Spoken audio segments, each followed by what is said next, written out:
पटना में वाहन चेकिंग के दौरान पत्रकार नगर की थाने की पुलिस पर अपराधियों ने की फायरिंग।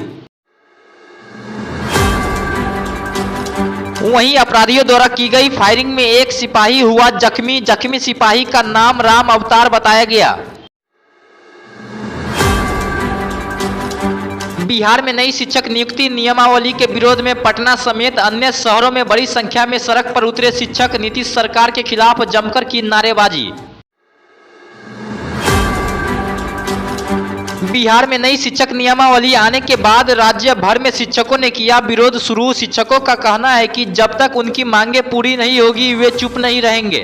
सरकार का शिक्षकों के प्रति जो ये दमनकारी नीति है और जनता को बरगलाने का काम जो हमारे माननीय मुख्यमंत्री जी और उप मुख्यमंत्री जी कर रहे हैं, इसके खिलाफ हम लोगों का ये अभियान है। बिहार में शराबबंदी को लेकर एक बार फिर आरजेडी विधायक सुधाकर सिंह ने नीतीश सरकार पर उठाए सवाल।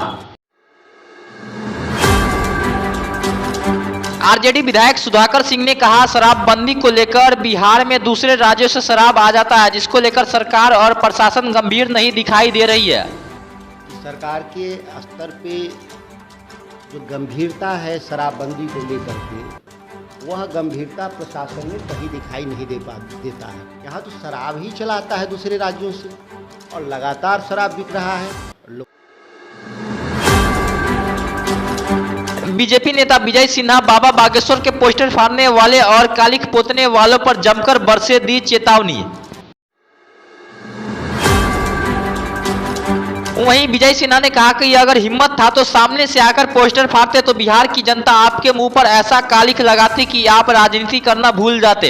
वीरेंद्र शास्त्री जी को एयरपोर्ट पर रोकने के लिए सेना बनाया, सरकार में बैठा मंत्री उनके पोस्टर को चोर के तरह जाके पोस्टर पर कालिख लगा रहे हैं, पोस्टर फाड़ रहे हैं। अरे हिम्मत है, मर्द हैं तो सामने में आकर के आपको फाड़ते पोस्टर और कालिख लगाते तो बिहार की आज लाखों लाख की संख्या में बैठी जनता आपके मुंह में ऐसा कालिख लगा देगा कि फिर कभी राजनीति करने लायक नहीं रहोगे।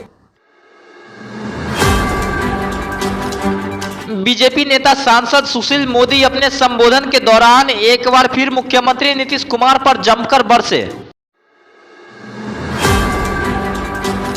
सुशील मोदी ने कहा कि नीतीश कुमार ने भाजपा को धोखा देकर गठबंधन को धोखा दिया। जदयू उसी दिन से टूटने लगा। अब जदयू को समाप्त होने से कोई नहीं बचा सकता है। पश्चिम चंपारण के बगहा में सवारियों से भरी एक नाव गंडक नदी में पलटी। हादसे के वक्त नाव पर 40 से अधिक लोग थे सवार। वहीं नाविकों के सहयोग से करीब 40 लोगों की बचाई गई जान। वहीं एक महिला लापता, बाद में शव किया गया बरामद।